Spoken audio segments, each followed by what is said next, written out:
Hi everyone, আমি উজ্জ্বল আপনাদের সকলকে স্বাগত জানাই knowledge history and study YouTube প্ল্যাটফর্মে। আজকে আমাদের আলোচনার বিষয় মাধ্যমিক ইতিহাসের একটি গুরুত্বপূর্ণ টপিক, স্বাধীনতার পর দেশীয় রাজ্যদের অন্তর্ভুক্তিকরণ।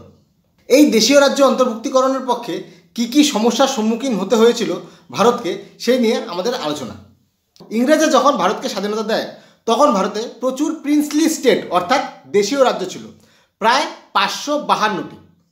এইবার এই দেশীয় রাজ্য কি? ইংরেজরা কিন্তু কিছু কিছু রাজ্যে ডিরেক্ট অধিকার করছে, তাদের নিয়ন্ত্রণে রাখছে। কিছু কিছু জায়গায় প্রিন্সলি স্টেট ছিল অর্থাৎ দেশীয় রাজ্য, তারা স্বাধীন ছিল কিন্তু তারা ট্যাক্স দিত ইংরেজকে। এবার ইংরেজদের যখন স্বাধীনতা দিল তখন স্বাধীন কাদের কোন কোন রাজ্যতে দিল? যাদের তারা অধীন করে রাখছিল। যারা আগাগোড়ায় স্বাধীন ছিল তাদের কি করে স্বাধীনতা দিছে? সুতরাং যখন ভারত স্বাধীন হইল তখন এই প্রিন্সলি স্টেটরা বললো যে আমরা তো আগাগোড়াই স্বাধীন ছিলাম, আমরা এখন ভারতের অধীনে কি করতে আসবো? এদেরকেই ভারতে অন্তর্ভুক্তিকরণের ক্ষেত্রে একজন বিশেষ গুরুত্বপূর্ণ ভূমিকা পালন করেছিল। তিনি হলেন সর্দার বল্লভভাই প্যাটেল, তাই তাকে লৌহ মানব বা আয়রন ম্যানও বলা হয়। এইবার কনসেপ্টটা বোঝা গেল যে দেশীয় রাজ্য এবং অধীন রাজ্য, এই দেশীয় রাজ্যগুলিকে তো অন্তর্ভুক্তিকরণ চলছিলই, কিন্তু এদের মধ্যে তিনটি রাজ্য খুব সমস্যা সৃষ্টি করেছিল: জুনাগড়, হায়দ্রাবাদ, কাশ্মীর। এদেরকে অন্তর্ভুক্তিকরণের পদ্ধতি আজকে আমরা জানব। জুনাগড়, এই জুনাগড় ছিল গুজরাটের কাথিয়াবাড় অঞ্চলের একটি উপকূল, মানে উপকূলীয় রাজ্য। এখানকার যে প্রধান ছিল তিনি মুসলিম ছিলেন এবং এখানকার জনগণ ছিল, এখানকার জনগণ 80% ছিল হিন্দু অর্থাৎ হিন্দু বহুল। এখানকার যে প্রধান তিনি ঘোষণা করেন যে তিনি পাকিস্তানে যাবেন, মানে পাকিস্তানের সাথে যোগদান করবেন, কিন্তু জনগণ ভারতের সাথে যোগদান করার ইচ্ছা ছিল। ভারত চাইছিল যে এখানে গণভোট হোক, কিন্তু না, পাকিস্তান তো সেটা মানবে না। যেহেতু সেখানকার দেওয়ান শাহনওয়াজ ভুট্টো তিনি ঘোষণা করলেন যে আমি পাকিস্তানে যেতে চাই, তাই পাকিস্তান লাফাইতে লাফাইতে বললো যে ঠিক আছে, জুনাগড় আমাদের। সেখানে মোটামুটি অন্তর্বর্তী সরকার গঠন করা শুরু করে দিল। এবার জনগণের কাছে খেপে বলে ভাব, আমরা চাই ভারতে যাইতে আর তুই যাবি পাকিস্তান আসতে। সেখানে শুরু হয়ে গেল বিক্ষোভ, পুরা মারামারি, পাকিস্তানের সাথে পুরা মারামারি করা শুরু করে দিল। এবার পরিস্থিতি মোটামুটি অগ্নিগর্ভ হয়ে গেছে। ভুট্টো কি করে টুক করে পালায় পাকিস্তানে গেল। এবার সেখানকার জনগণ বললো যে হ্যাঁ তুই পাকিস্তানই থাক, এখানে আসতে হবে না, পাকিস্তানে যাওয়ার ইচ্ছা ভারতে থাকে। ভারতের সেনা এন্ট্রি করলো এবং সেখানে অস্থায়ী একটি সরকার গঠন করলো। বললো এবার ভোট হবে, ভোটে ঠিক হবে যে তারা ভারতের সাথে যুক্ত হবে না পাকিস্তানের সাথে যুক্ত হবে। ভোট হইল, বিপুল পরিমাণ রায় ভারতের পক্ষে আসলো। এইবার 1949 সালে জুনাগড় ভারতের অন্তর্ভুক্ত হইল। এইবার হায়দ্রাবাদ, এই হায়দ্রাবাদের ক্ষেত্রেও একই পদ্ধতি অ্যাপ্লাই হয়েছিল সর্দার বল্লভভাই প্যাটেল দ্বারা। হায়দ্রাবাদে শাসক ছিলেন নিজাম। নিজাম কিন্তু কারণ নাম না, নিজাম হচ্ছে উপাধি। যখন ইংরেজরা ইংরেজরা ভারত ছেড়ে গেল তখন হায়দ্রাবাদে নিজাম ছিলেন উসমান আলী। তিনি স্বাধীন থাকতে চেয়েছিলেন। এবার কি করে সম্ভব? একটা হায়দ্রাবাদ রাজ্য এইখানে, এগুলা ভারত, এইখানে কি করে আলাদা পতাকা হবে?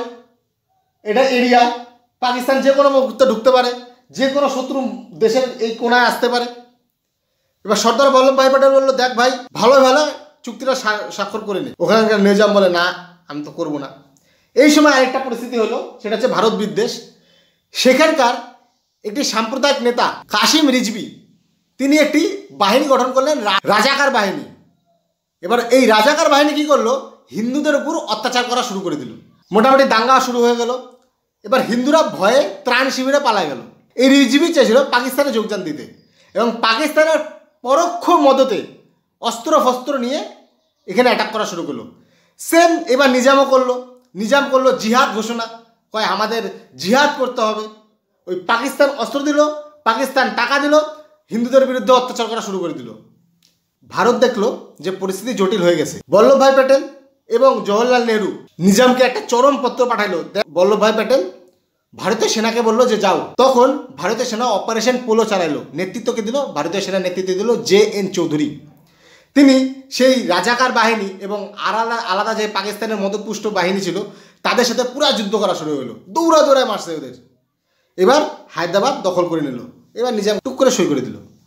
হায়দ্রাবাদ ভারতের অন্তর্ভুক্তি হয়ে গেল। অপারেশন পোলোটি মনে রাখবে, প্রশ্ন কিন্তু আসতে পারে যে অপারেশন পোলো কার সাথে যুক্ত? হায়দ্রাবাদ। এইবার পরবর্তী রাজ্য কাশ্মীর। কাশ্মীরের রাজা ছিল হরি সিং, এ আরেকজন। এবার আমি স্বাধীন কাশ্মীর গঠন করব, না ভারতে যাব না পাকিস্তানে যাব। তা ভারত বলছে ঠিক আছে, আমরা জুনাগড়ে দেখলাম, হায়দ্রাবাদ দেখলাম, তোকেও দেখবো, চিন্তা নেই, তাহলে গণভোট হোক। সেখানকার বেশিরভাগ জনগণই ছিল মুসলিম। এবার তারা বেশিরভাগ পাকিস্তানে যোগদান করতে চাচ্ছিল। ভারত তো বললো যে আমরা গণভোট করব, কিন্তু পাকিস্তান বললো তার গণভোট সনভোট নাই। ও টুক করে টেররিস্ট ঢুকা দিল, আতঙ্কবাদী ঢুকা দিল। এবার কাশ্মীর এরকম মোটামুটি এতটা অংশ নিয়ে নিছে। হরি সিং দেখতেছে যে এইবার যদি আমি এখনও আমার স্ট্যান্ডে থাকি যে আমি স্বাধীন কাশ্মীর গঠন করব, স্বাধীন কাশ্মীর তো দূরের কথা, কাশ্মীরই থাকবে না, পাকিস্তান নিয়ে দেবে। এইবার ভারতে ও দূত পাঠাইছে যে প্লিজ আমাকে বাঁচাও। এবার নেহরু বলছে হ্যাঁ বাঁচাবো, কিন্তু তার আগে একটা শর্ত আছে। বলে কি? ভারত অন্তর্ভুক্তিকরণ। বলছে তুমি পেন দিবা না আমি পেন নিয়ে আসবো। চুক্তি করলো। তারপরে সেনাবাহিনী চলে গেল, ভারতীয় সেনাবাহিনী ঢুকলো, তাদের সাথে যুদ্ধ করা শুরু হলো এবং কিছুটা অংশ তারা কাশ্মীর উদ্ধার করতে পারলো এবং বাকি যেটা উদ্ধার করতে পারেনি, কারণ ওখানে মোটামুটি টেররিস্ট কবজা করে নিছে, ওটা নেওয়া সম্ভব হচ্ছিল না। ওটার নাম ছিল POK, পাক অকুপাইড কাশ্মীর, বা ওটাকে আজাদ কাশ্মীরও বলে। এখনও ওই কাশ্মীর নিয়ে সমস্যা চলতেছে। এই ছিল কাশ্মীর সমস্যা। আশা করি ভিডিওটি ভালো লাগবে। ভিডিওটি ভালো লাগলে একটি লাইক করবে, কমেন্ট করে জানাবে কীরকম লাগলো। চ্যানেলটিকে অবশ্যই সাবস্ক্রাইব করবে এবং বন্ধুদের সাথে শেয়ার করবে। দেখা হচ্ছে পরের আরেকটি ভিডিওতে। ততক্ষণে ভালো থাকো, সুস্থ থাকো। জয় হিন্দ।